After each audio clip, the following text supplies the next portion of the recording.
Time flies when I'm having fun. I heard my demons say,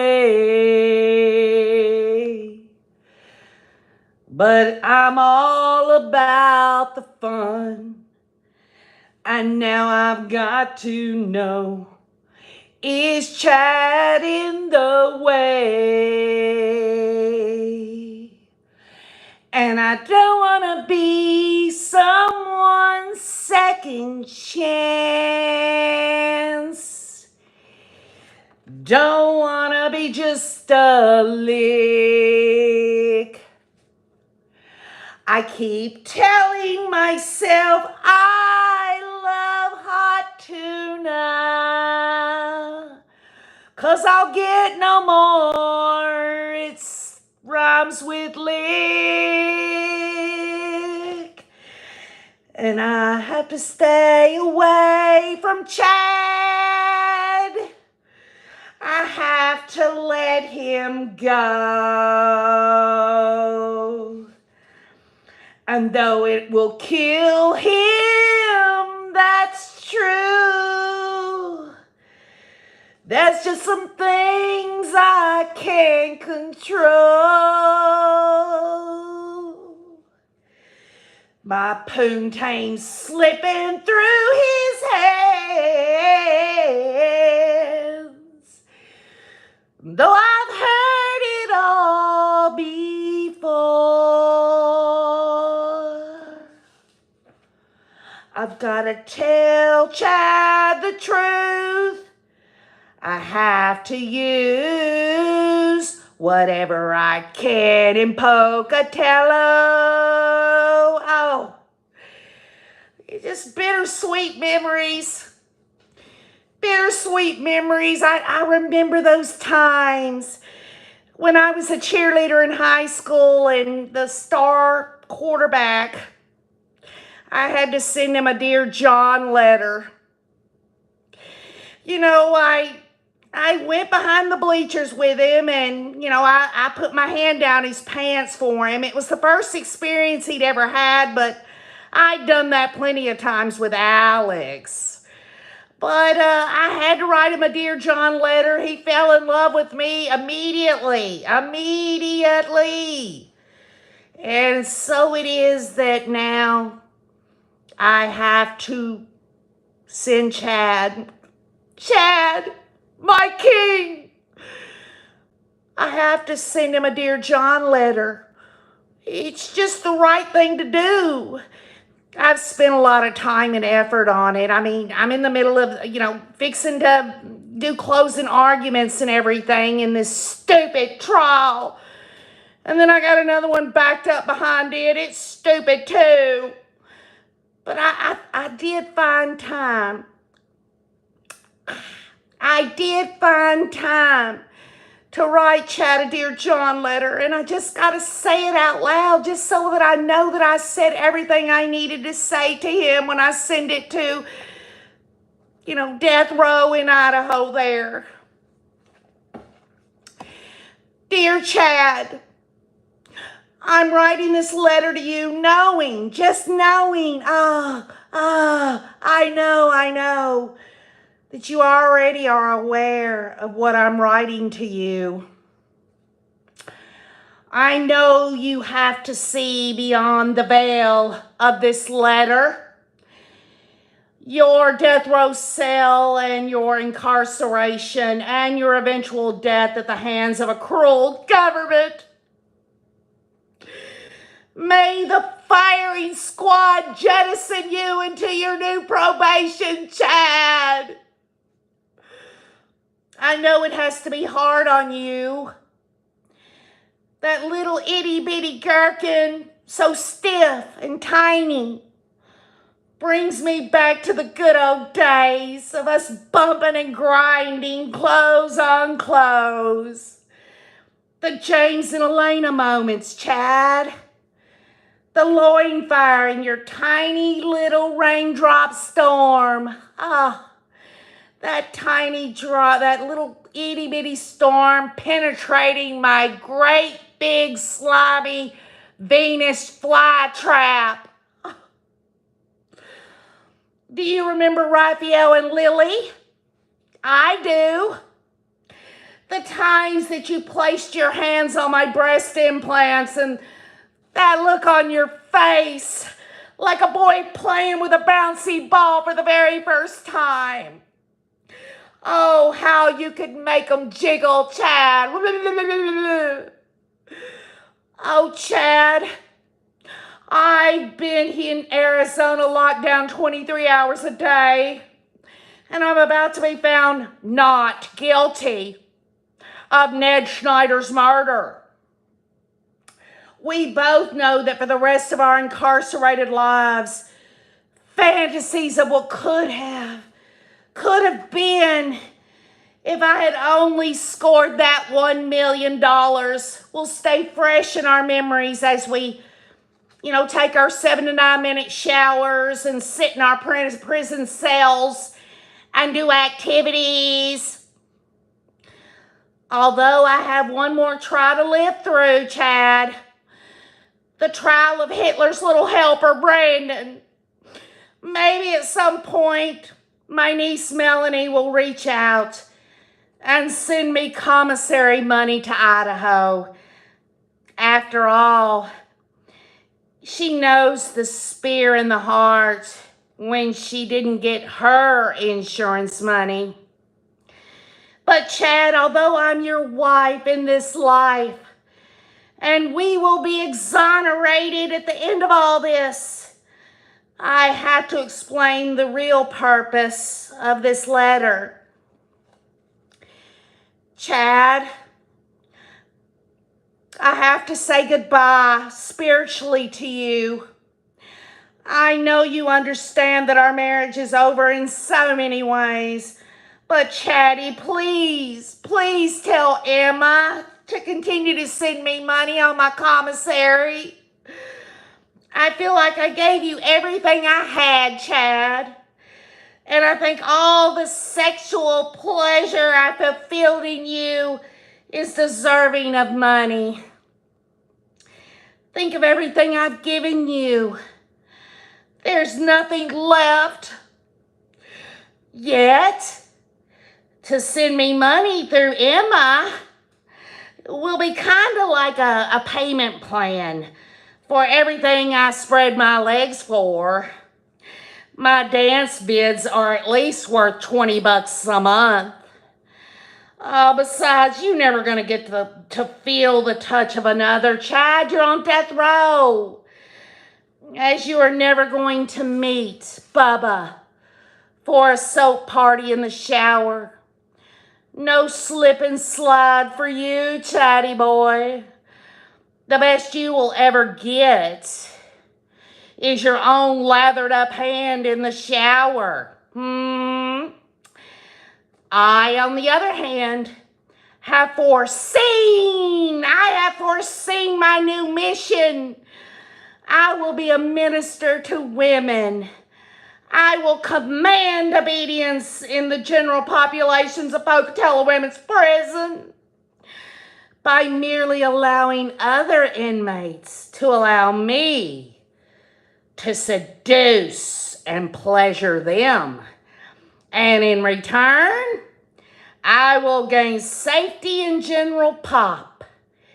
And my name, Lolo, will become synonymous with the delicacies of my veneers on their bodies. Huh, Chad? I hope you love this letter, Chad. Although I'll write you this goodbye letter, just know that you can always visit me in the spirit realm. You can relive all the glorious moments that I showed you. You can see I'm right there in your jail cell, Chad. But Chad, I have to say that unless I can talk a correctional officer into giving me the big one, no more kielbasa for me. From now on, Chad, I'm wanting Satan's tacos. A woman's soft taco full of special herbs faces. Perhaps a woman who can teach me how to make salsa. Oh, how I miss Zulema's salsa. Chad, as we both spend the rest of our lives incarcerated and apart, just know that goodbye isn't forever. We will meet again in the next probation. Maybe the next life you could have a bigger one. Your big penis chin, it's not there anymore. And it's replaced with a hairy chin. By then, I will know all about how to get around the hair pie. Oh, in fact, I'm sure that a hairy chin will remind me of this life as I pick pubic hairs out of my veneers. We will instantly connect. And the next life? We will instantly connect in the next life when you have a big hairy chin and it reminds me of hair pie. You won't have to say we've been married in different lives. I will just look at that great big hairy chin of yours and all the memories of my time in Pocatello Women's Prison will come flooding back. Oh, Chad, forget that we role-played, that we were the king and queen of the 144,000. Forget that the end of the world was supposed to happen in 2020. Forget that we had 7 missions to accomplish together, or that my stupid bonehead brother Alex was our patsy. Forget that we were fighting zombies. Oh, and evil entities such as Julie Rowe knocking on your white Tammy's door. Or that Melanie Gibbs, Zulema, and the rest were worshiping us until they had to save their own ass through betrayal. It's time, Chad. It's time you accept that I have to say goodbye. For the most important reason, Chad. The most divine existence reason. And that is, I have to be reborn spiritually. Because the demon that I willingly allowed in needs me to slither like a snake in my new environment in the Pocatello Women's Prison. Chad, I say goodbye, but you could never say goodbye to me, Chad. It doesn't count for me, Chad. It doesn't count for me. Goodbye, Chad. At least in this life. Signed, Lori Noreen Cox. How's everybody doing, huh? What do you think? You think Lori will ever send that, Dear John letter to Chad? It's highly doubtful. I mean, she's got to stay married to him, right? She's got to stay married to him, so, she doesn't have to at least look at the fact that she did all this for that damn asshole. How about that? How about that? Hello, Moonlight View, Kathy, Carrie Richards, Leanne Forsberg, the Bethy Boot, Moonlight View, Mark McGarry. Hello, Mr. M. Oh, yeah, the X-Files. Sneaky Suspicion. I like that. Kathy Mama Bear. All of y'all. Heather Feather. Anna Brown, Paul Top. Carrie Richards. Tina Reddington. All right, y'all. I put a poll up. We're going to switch. I'm going out of the jail cell of Lori right now. And I put a poll up on the community wall. And it's very interesting, is it not? That almost half of the people said that they didn't think that Lori would try to testify in her closing argument. I don't know if maybe Some might have thought, oh no, KJ, she's not testifying. No, she's not. She's not going to testify on the stand and be cross-examined or anything like that. That's not what I was saying. What I wanted to say is that she, in my opinion, she will. Hold on, I got to get this lipstick off. What I do for all y'all. Look, come on, y'all. Think about this. 5 years. Think about what old KJ's done. I've done my theatrics. I'm not saying they landed great. Hell, for all it was damn stale as wheat old bread. But I've tried, okay? But I believe she's going to try to testify in her closing argument because she's too much of a damn coward to be cross-examined on the stand. We know she's not going to testify. The jury instructions have already been put in place. So this whole idea that somehow at the last minute on Monday she's going to change her mind, y'all, it's not going to happen. She's not going to testify, okay? But let me explain to you why I know that she will try to testify in her closing statement. And some might say, oh, KJ, if she tries to do that, Trina K is going to be objecting left and right, left and right, left and right. No, folks, because old KJ is here tonight to explain to you why I know for a fact she's going to try to testify in closing statements, because she tried to do it in opening statements. And you're like, no, she didn't. No, she didn't. And no, technically, legally, she didn't. Because guess what? Her advisors told her the evidence will show. The evidence will show. The evidence will show. Trina K couldn't object, though, even though she did object to hearsay and a couple of things. In her opening statement, Lori Hussy Daybell actually did testify, y'all. At least her narrative, her bullshit narrative. And she's going to do it again in closing. And I'm going to prove that to all the naysayers out here that think that Lori is not going to try to testify in her closing argument. Because right here, folks, I got word for word her opening statement. And let's just be clear. Evil, diabolical people always lace their narratives with a little bit of truth with their bald-faced lies.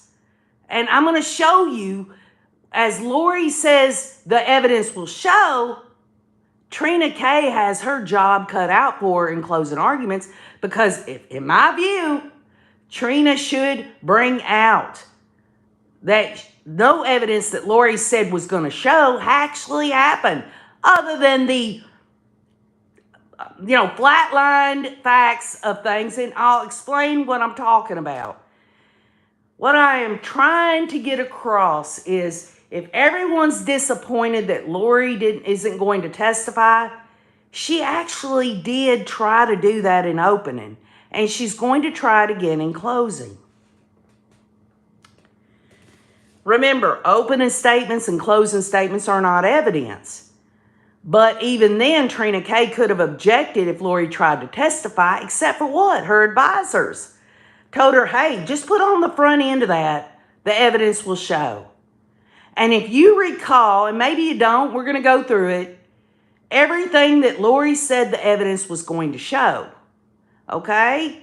And if you really listen to the trial, and you know what law enforcement said, what, say, the civilian people, such as Kay Woodcock, Christina Atwood, Serena Sharp, Adam Cox, and such, the Hancock woman and all, if you really got a good grasp of that, you're going to be able to see that, yes, some of what Lori said the evidence was going to show actually came out, and the jury could see the evidence of that. But again, this goes back to mixing truth with all her bullshit lies. So I'm going to go right into it, and maybe you'll catch on, maybe you won't. But again, I will make the blanket statement that Lori did try to testify in opening, and she's going to try again in closing. Because Trina K can't object when Lori says the evidence is going to show on opening. But guess what? Lori can get up on her closing argument and say the evidence did show. doesn't, Trina K, I guess, could object and say facts not in evidence, right? And maybe she'll do that the whole time. But Lori is trying to get her testimony, her bullshit testimony out there, okay? Ladies and gentlemen of the jury, this is word for word. I've been charged with a crime, a serious crime, and the only question is, did I commit the crime? Conspiracy. Conspiracy is an agreement between two or more people to commit a crime. Okay, there has to be an agreement.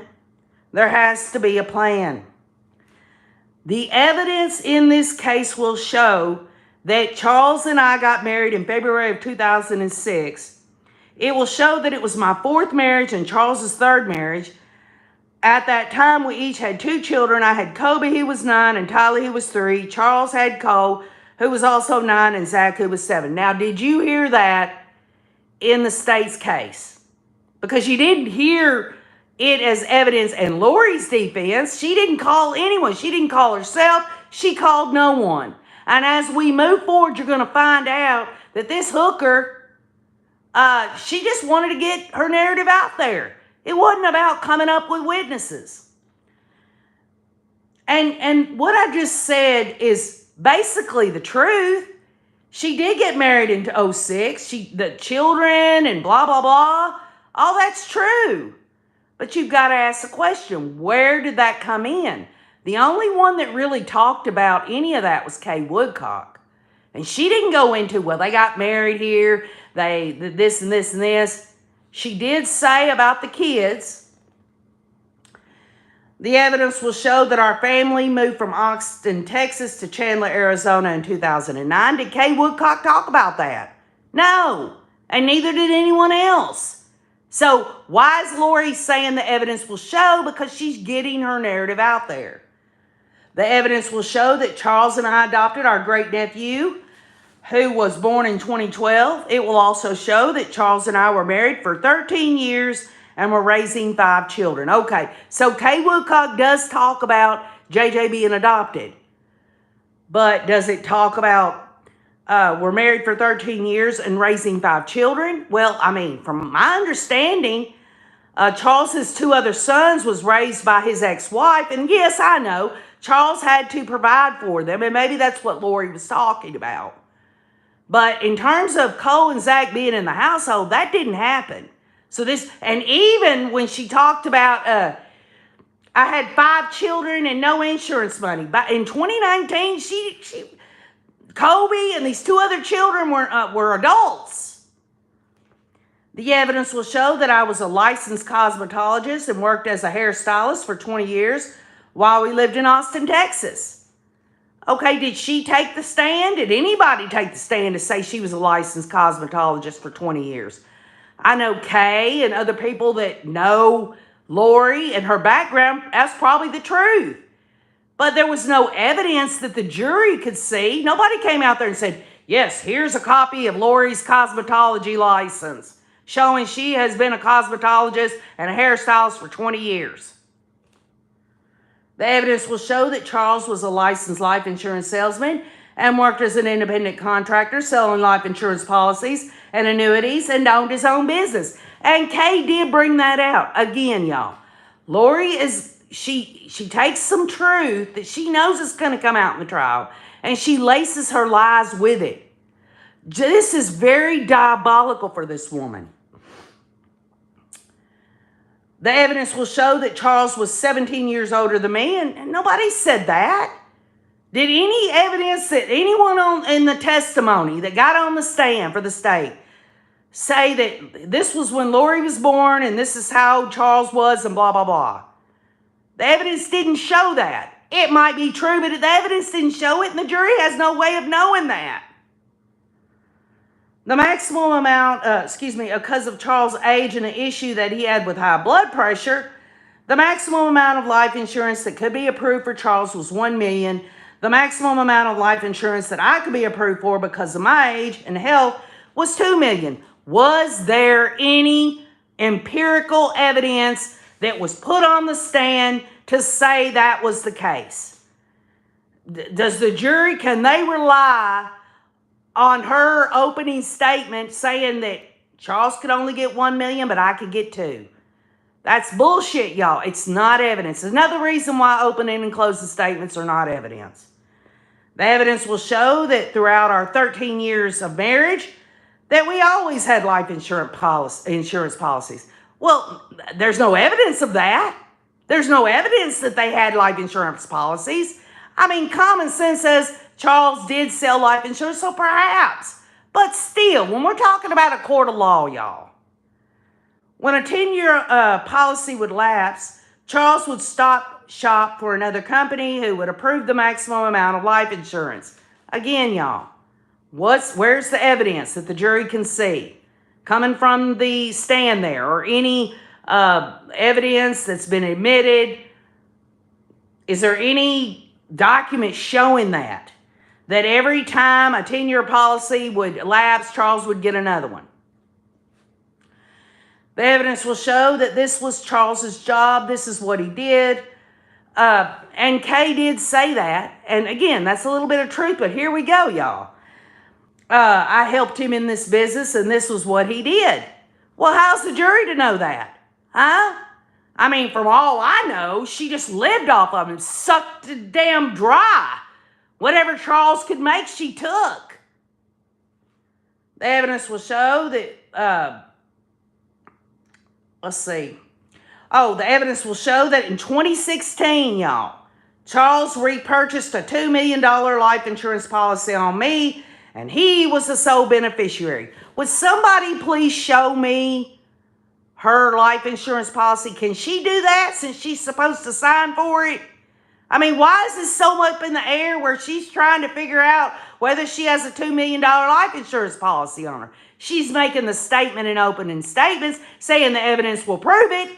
Nobody in this trial showed a copy of Lori's $2 million life insurance policy, okay? Again, Lori tried to testify in opening statements. She's going to testify in her closing as well. She's just going to put a little different, the evidence did show. The evidence will show that Charles and I had a happy marriage for 13 years. Come on, y'all. There was evidence in this trial that she was screwing Chad Daybell.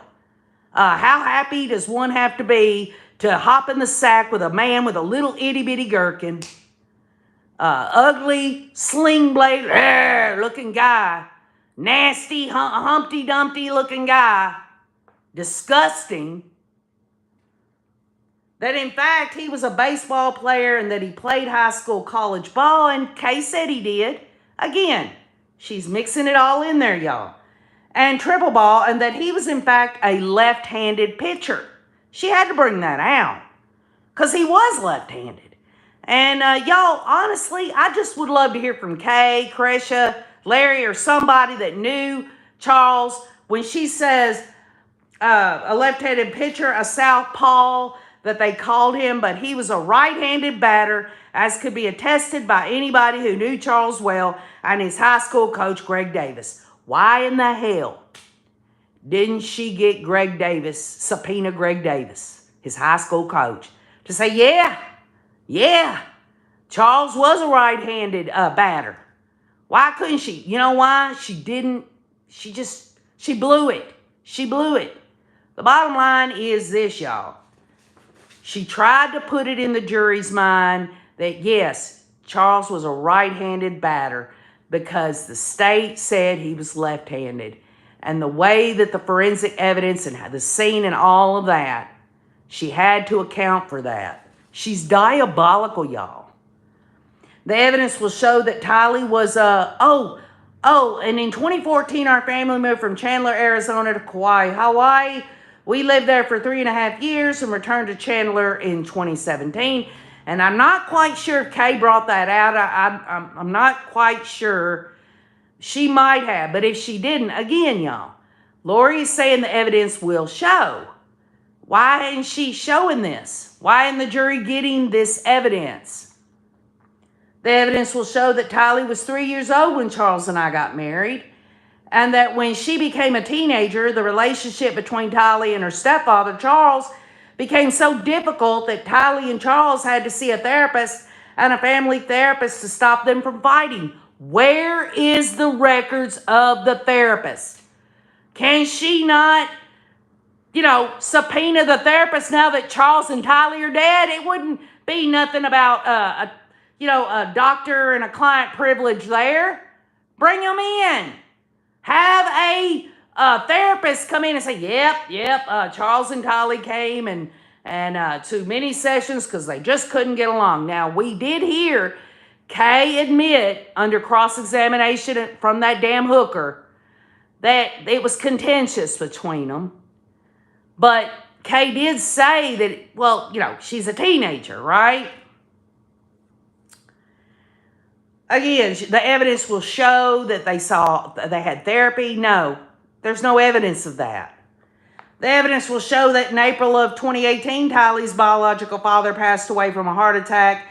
And at that time, Charles called Social Security, made an appointment at the Social Security office, and Trina Kay says, I object to hearsay, and the judge sustained it. If Lori could have got away with that, she could have. She wouldn't dare want the jury to think she's the one calling the Social Security office. It will show that we did get Social Security for Tylee, for her deceased father. There was never any evidence, no documents, nothing, that showed that Tylee was getting money from Joe Ryan in this trial. Okay? So again, this really comes down to the jury instructions, actually. You can only go by the testimony on the stand and the exhibits. Okay? And Lori is absolutely full of shit.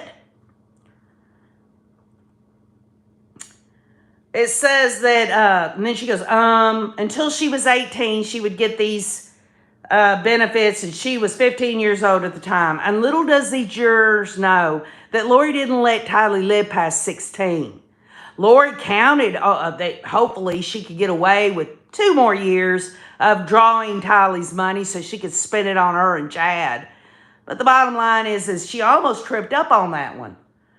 The evidence will show that Charles and Tylee's fighting increased greatly in January of 2019. There is no specific evidence of January 2019 that Charles and Tylee it started ramping up. In fact, January of 2019 is when Lori is already screwing Chad Daybell and, lying and doing all that. When Charles and I were temporarily separated. She doesn't want the jury to know why they were temporarily separated, but the jury's got the evidence that Lori was full-blown in this stupid-ass affair with that nasty-ass asshole, Chad Daybell. The evidence will show that several people witnessed these terrible arguments. Now, who are they? Who are these several people, Lori? Who are they that witnessed these terrible fights between Charles and Tylee? The best you can get, as Kay Woodcock said, it could be a bit contentious, and she was a teenager. There's nobody that came in there, got up on the stand and said, yes, it was this date, and I saw Charles and Tylee going at it, verbally or physically or anything else. 2 in February in 2019, 1 in March of 2019. She's listing out the fights that Charles had with Tylee. What evidence is there? What evidence is there that Tylee and Charles got into a fight February of 2019, March 2019, 1 in May of 2019, and 1 in June of 2019? There's no evidence of it. And then the worst of all, says Lori in her opening statement, July of 2019, here you go. She is once again using her daughter. She is using her daughter like she's always used her. She's always used her daughter, and there she goes. If Tylee was alive today, y'all, could Tylee go and get on the stand and tell these jurors that there was a fight in February of 19, March of 19, May of 19, June of 19, and July of 19? Those months are significant, not about Tylee, but what Lori was doing. She was spreading them legs, y'all.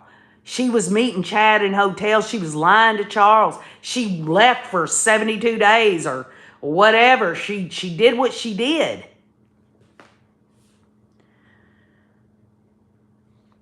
The evidence will show that in March of 2019, Charles pulled JJ out of his special school and moved to Houston, Texas, while we were temporarily separated. What was Charles supposed to do? What was he supposed to do? Lori took off. He had to get Kay to help him. There was testimony of Kay trying to help Charles with JJ. And Charles went to Texas because that's where his bread and butter was.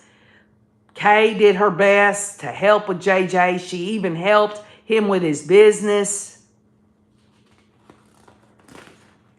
Tylee and I then joined Charles and JJ in Texas in April of 2019 to reconcile. Do you really think, as she says these words out of her mouth in opening statement, that she wants these jurors to believe that she was going to reconcile with Charles? She was full-blown head over for that damn asshole, Chad Daybell. The only reason she wanted to, quote-unquote, kind of make it look like they were reconciling is for two reasons. Number one, the money was running dry for her, and she had to go back to the freaking bacon there so she could fry it up in the pan. And number two, if Charles went ahead with the divorce, she wasn't going to be able to get no money from that life insurance policy that she knew was out there. The evidence will show that JJ was diagnosed with severe autism when he was 3 years old while he lived in Hawaii, and I don't have a problem with that. That's an actual truth, I'm sure.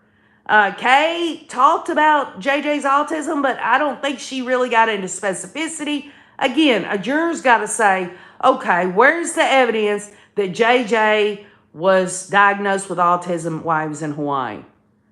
Y'all, we're talking about legality here. We all know that's probably true, but these people are not supposed to know anything, right? They're just going to listen to this. The evidence will show that for 2 years, JJ was attending school in Gilbert, Arizona, a special school for children with autism. It's called Lauren's Life Academy, and that's a truth as well. That's absolutely true.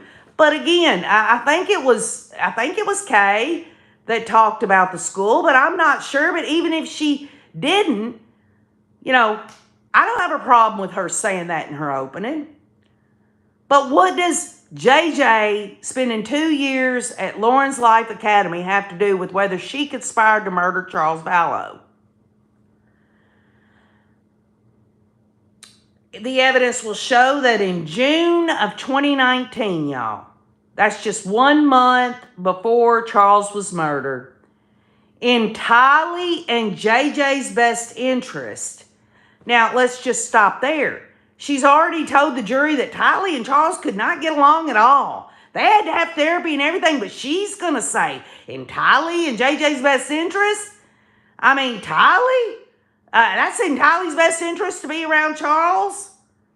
Tylee and JJ and I moved back to Chandler, Arizona to re-enroll JJ back in Lauren's Life Academy since he had a difficult time in Houston, Texas schools with no services for his autism. And make no mistake, y'all, Houston, Texas is a big, big place. And there ain't no damn way that they don't have. I bet you, if you left here right now and put Houston, Texas, special schools for autism, they'd pop up left and right like a freaking Christmas tree, okay?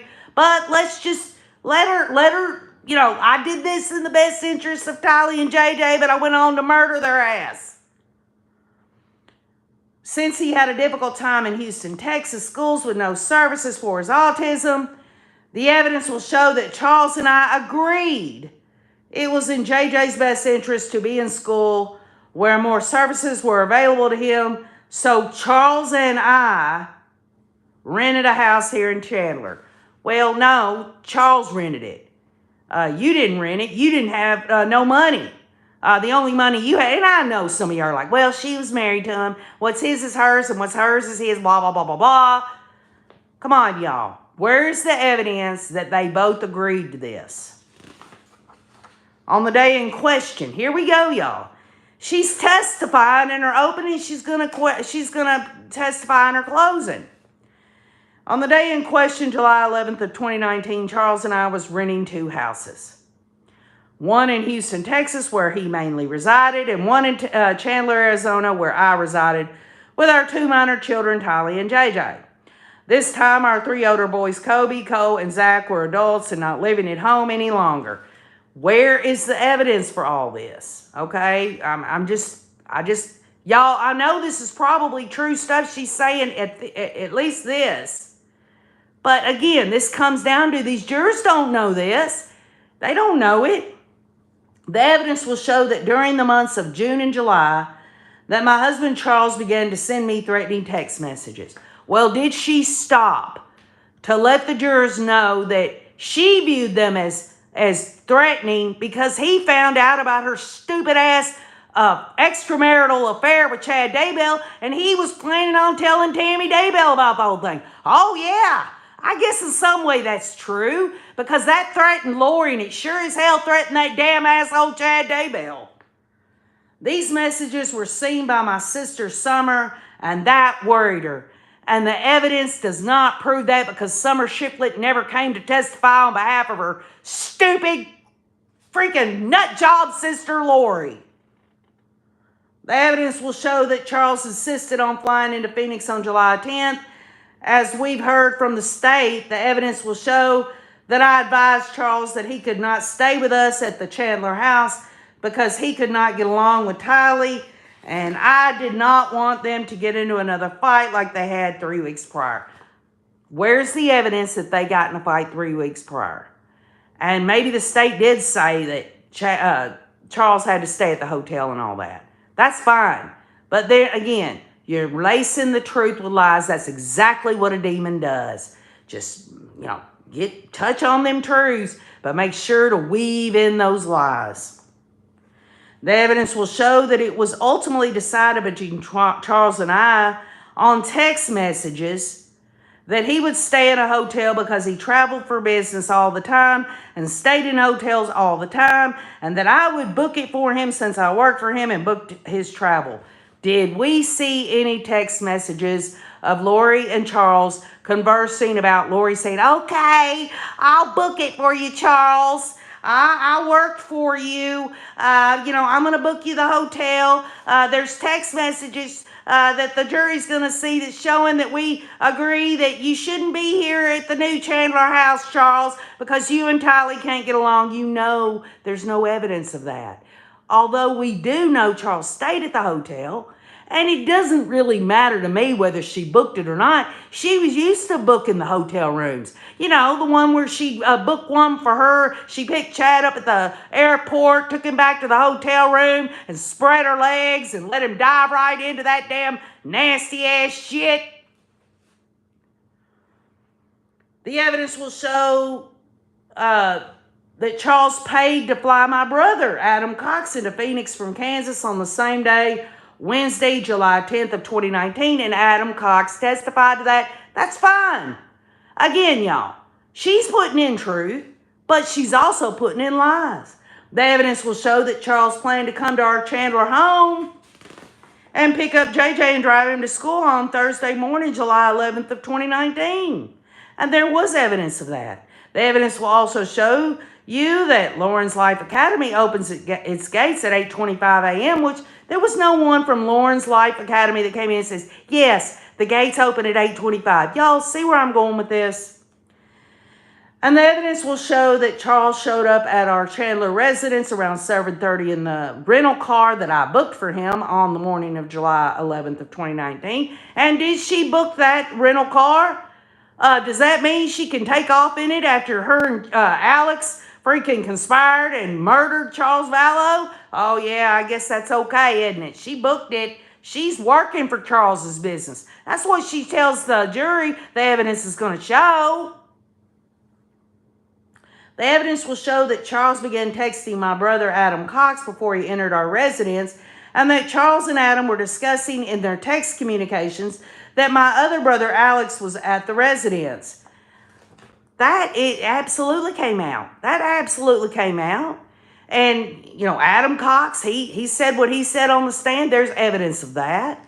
But then again, is she wanting the jury to know, the evidence will show why the hell Alex was there in the first place with a freaking gun, with ammo, clips, the freaking text messages of, I'm going to be like Nephi, and so are you, Alex. Give me a break.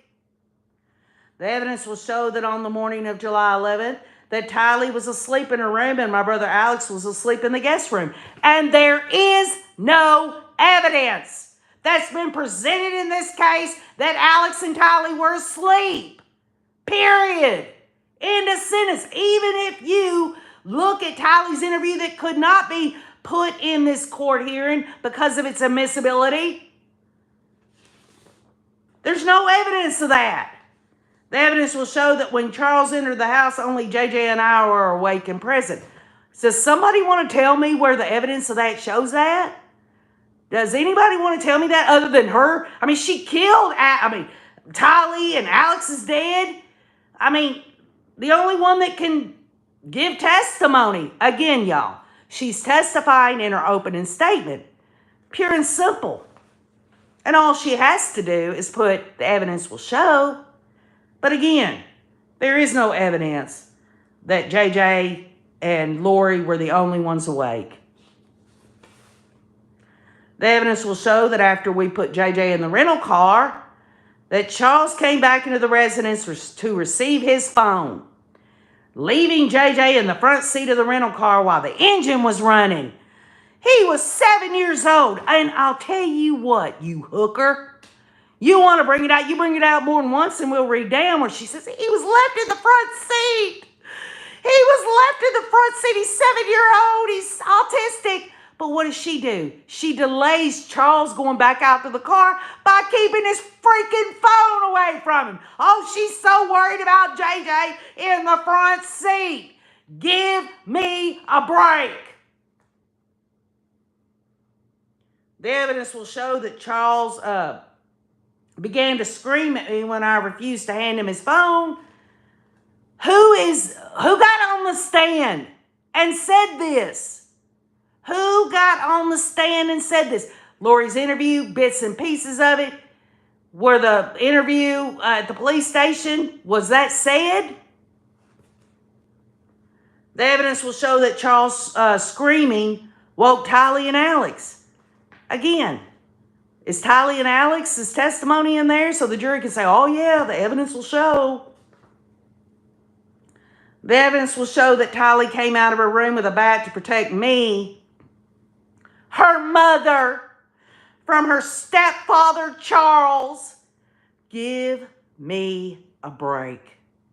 If that was true and Tylee actually came out to protect her mother, think about how her mother did not protect her daughter. She allowed her daughter to be murdered, chopped up, burned, and put in a pet cemetery.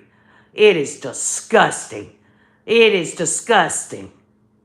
The evidence will show that Tylee and Charles fought over the bat, and that after a struggle over the bat, Tylee fell onto the ground and Charles lifted up the bat to hit Tylee with the bat. Does anyone really believe, from what we've heard from Kay Woodcock, Adam Cox, this Hancock woman, how Charles was, that he would want to hurt Tylee at all? That he would want to hit Tylee with a bat? Give me a break. The evidence will show that Alex then intervened to protect Tylee from being hit with the bat. He did not have a gun. He was not wearing a shirt. He was pulling up his jeans because he just woke up and came into the room where he heard the screaming. Did anybody ever hear her say that in her police interview? Did anybody ever hear her say that Alex was pulling up his jeans and he wasn't wearing a shirt? I guess she forgot to say that he was wearing the glasses on his head too. That just so happened to be on his head when he walked out the front door after murdering Charles Vallow. After getting in a scuffle, a physical fight with Charles. Them glasses are right there. She should have added that. The evidence will show The evidence will show that Alex had those glasses on his head. Give me a break. The evidence will show that Tylee, who was on the ground, was lifted up by me. Now, let's just stop and think about that. How can that even be proven other than her word in an opening statement? Or her bits and pieces of her police interview? Tylee can't get up herself? Lori's got to be the hero. I got to help my daughter up. I need to help her up long enough to take her to Idaho so that she can be murdered and chopped up and burned and buried in a pet cemetery. Y'all, it's pathetic.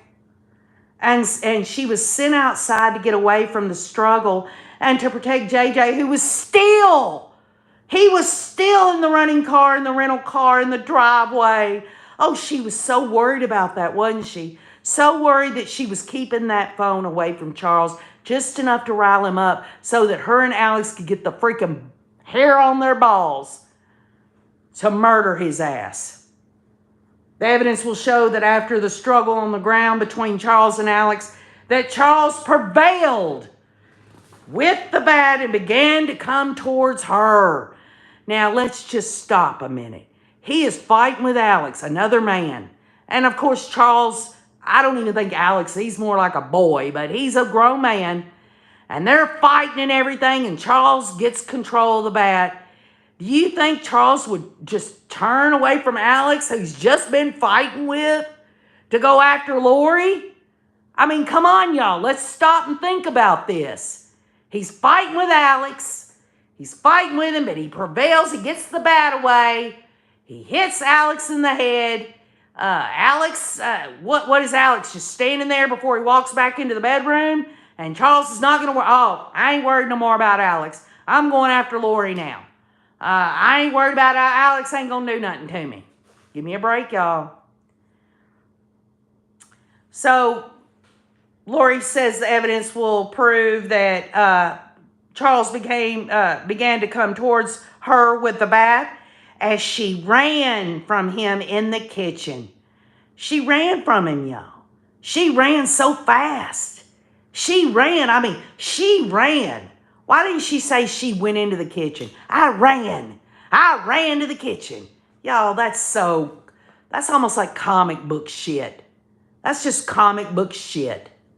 It almost reminds me of, and some of y'all remember this, Jodi Arias talking about she hopped up on the shelf to get Travis Alexander's gun, and at the same time she was able to come down and, and they were able to prove that just can't happen.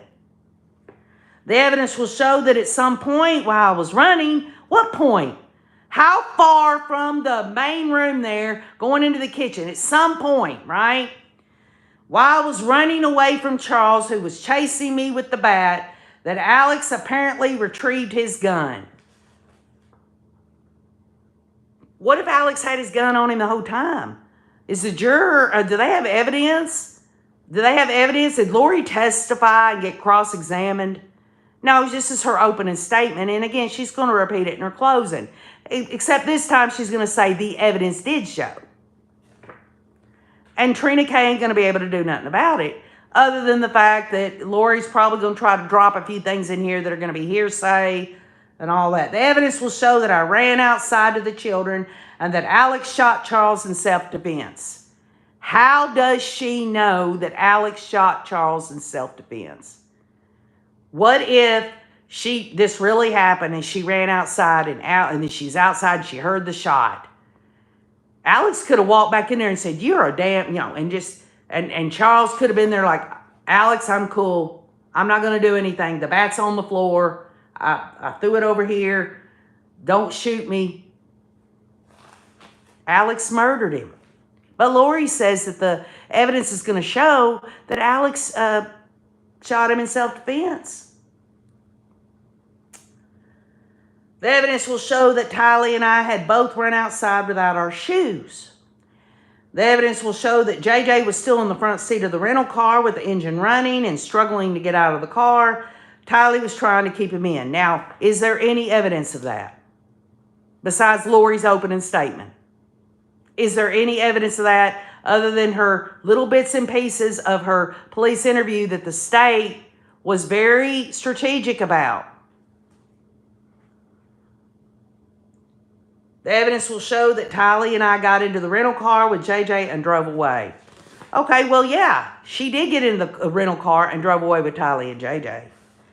But what I'm saying is that the way she's explaining everything, she's testifying, y'all.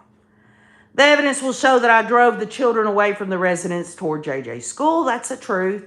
The evidence will show that I drove the children through the Burger King drive-thru that Charles had promised JJ. Now, I know, y'all, some of y'all are going to say, well, she knew he was autistic and Charles had promised him this. She was just trying to keep him calm and all this and that. But really, ultimately, the bottom line is that does anybody know for a fact that Charles promised JJ Burger King? I know this is being nitpicky from OKJ, but I'm trying to prove a larger point, okay? The evidence will show that we continued to drive toward JJ's school and that the gate was not yet open at JJ's school, so we drove a block west of the school to a Walgreens where I ran in to purchase flip-flops for JJ, for Tylee, and myself. Now, let's stop there. If JJ had already been put in the car to go to school, wouldn't he have his shoes on? But here she is in her opening statement saying she bought shoes for JJ, and we know she only bought 2 pairs. Why would she say that? Maybe it's a little slip of her lying-ass forked tongue, huh? JJ didn't have to have any shoes. He didn't get put in the car with no shoes on. This was before she used Charles's phone as bait to get him all riled up, so that we could walk JJ into school and on the hot pavement. So we didn't have to walk JJ into school on the hot pavement. The evidence will show that Tylee and I returned directly to our residence where we met police in our driveway. The evidence will show that we were spoken to by Chandler police officers. But she fails, y'all. She fails to tell them that the evidence will show that there were 2 phone calls from her brother Alex. And she fails to explain in her opening why she didn't call 911 right away, or Alex for that matter. So from there, she starts to talk about what her interactions with law enforcement are. And folks, this is where she has to be truthful, because she knows that law enforcement is going to go on the stand. So she has to absolutely tell the truth about these things. And the evidence will show that Tylee and I were told by the Chandler police detectives that Charles had passed away. Well, how about this, y'all? Try this on for size. In those 2 phone calls that Alex gave her while she was out, those phone conversations, did he not tell her that Charles was dead? Huh? The evidence will show that we were put in a police van and driven to the Chandler Police Department. The evidence will show that Alex was taken by police in a police car to Chandler Police Department, and that we were all 3 separated into air interrogation rooms and were each interviewed. The evidence will show that next, Tylee and I were brought back together in one room at the Chandler Police Department and were introduced to a victim's advocate who was very kind to us. She had to throw that in there. This is her testifying, y'all, in my opinion. I mean, yes, the testimony came out from the state. The woman that interviewed Lori did talk about the victim advocate, but she said in her testimony, it wasn't that we were looking at them as victims. This is just something we do. The evidence will show that after speaking to the victim's advocate, that Tylee and Alex and myself were put back into the police van and driven back to our residence. We were directed by the Chandler police detectives to take the rental car and return later to the residence after we picked up JJ from school. The evidence will show that we did as instructed by the Chandler detectives. The evidence will show that we drove to Alex's. And let me back up a minute. When she says we did what the Chandler detectives want, she didn't tell them the truth about what, all this other stuff about 911, about Alex calling her and all of this other stuff. They found out the timeline and everything else. She's so full of shit. The evidence will show that we drove to Alex's residence where we attended to the wound on the back of his head. Well, if it was so bad, wasn't there testimony from the state saying that one officer asked Alex 3 times, Do you need any kind of emergency help? Do you need any kind of medical help? And he said no. So the evidence will show that Alex was then contacted by Chandler detectives to return to the residence so that Alex could walk them through the events that occurred with the detectives at the residence. The evidence will show that Alex, Tylee, and I did return to the residence as instructed, and the evidence will show that Alex entered the residence with Detective Moffat, but that Tylee and I were met by Detective Inkland in the front yard.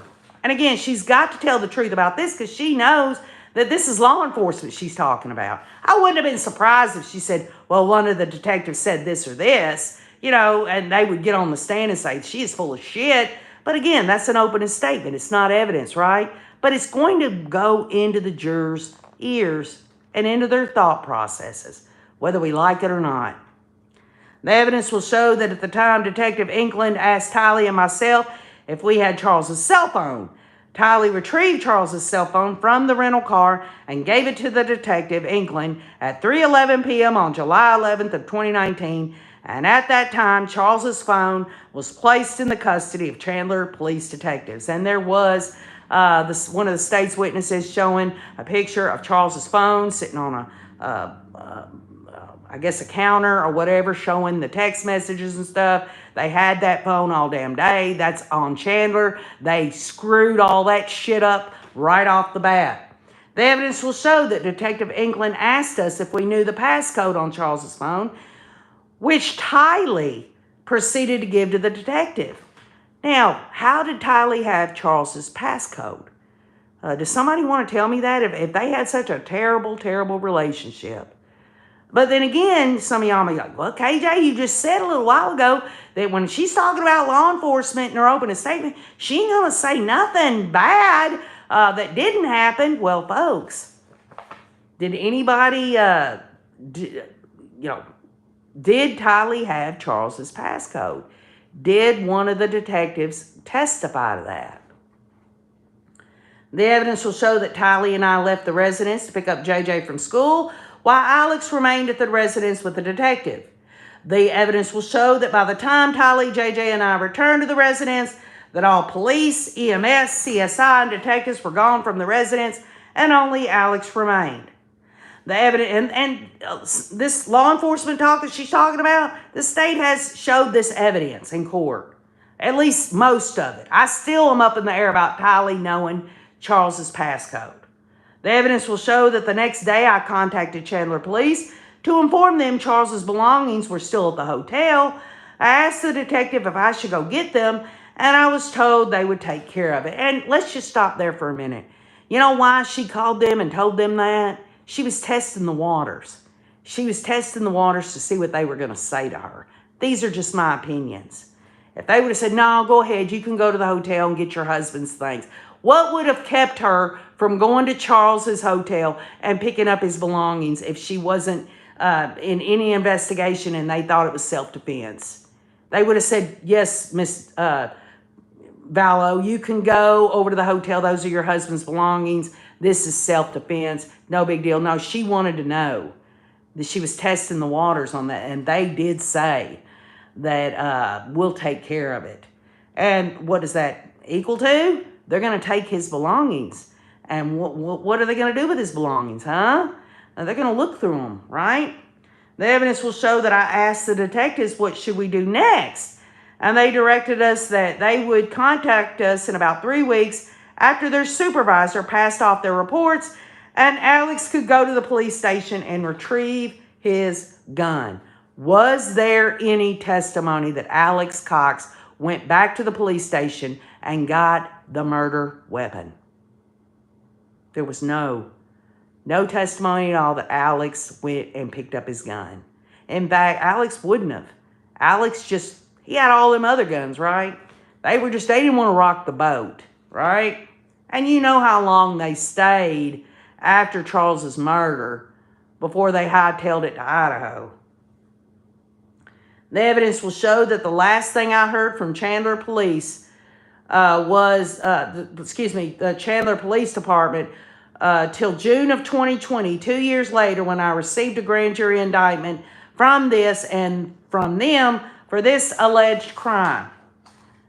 The evidence will show that Chandler police treated this incident as self-defense. Trina K says, I'm going to object to that. The judge sustained it, and he said the jury should disregard that last statement.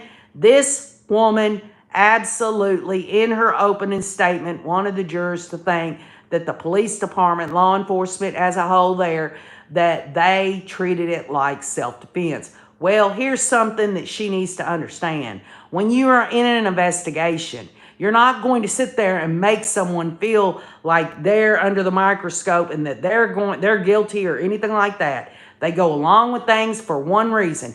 First of all, in their interviews, to get them to talk. Next, they don't want to tip their hat to it. The evidence will show you that my brother Alex Cox passed away December 12, 2019, almost 5 months to the day after Charles, my husband, passed away. And I'm not really sure. I think that came in the state's case that Alex Cox died of blood clots. But then she says the evidence will show that Alex passed away from a blood clot to the lung. And Trina K objected again. She says, objection again. And judge says, I'll sustain the objection. It's not relevant for this matter. Then Lori says, the evidence will show you that I am the only person being charged with this crime. The evidence. Trina K says, I would object to relevance. The judge sustains. And then Lori says, as the state mentioned, they are alleging that the insurance money was my motive. Social Security was my motive. Having insurance policies is not a crime. Collecting Social Security is not a crime. Self-defense is not a crime. A family tragedy is not a crime. It's a tragedy. Thank you, says Lori. Well, I think, yes, the state did allege that she did it for the money. But they also brought in evidence that she was having an affair with that damn asshole Chad Daybell. And that she had all these crazy-ass beliefs and all this other stuff that she wanted to get with Chad Daybell. So there you go. There you go.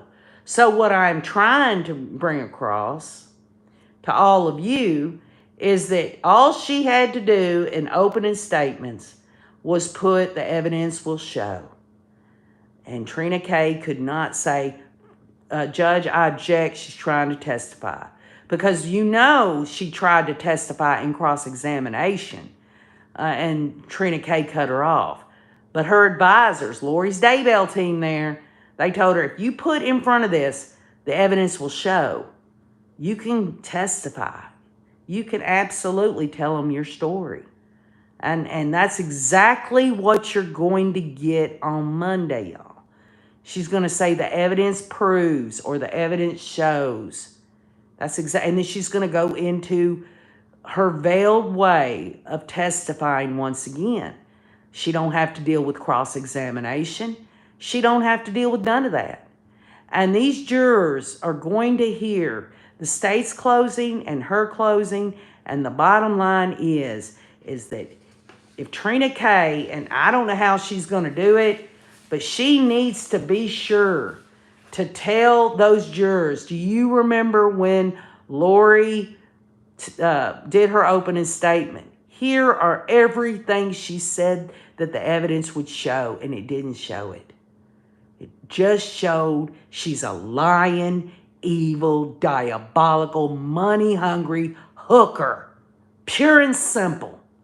So, with that being said, I hope y'all got something out of it. All you that think she ain't going to testify in her closing argument, well, she did it in her opening. She just did it in a clever way, in a legal way. So, I love you all. I hope y'all have a beautiful Easter weekend. We'll get back together at Difficult Research with Cresha Case, and that's where I'm going to be on Monday for closing arguments. I wish you all the love and happiness. Leave your comments. And just remember this, y'all. Keep on looking.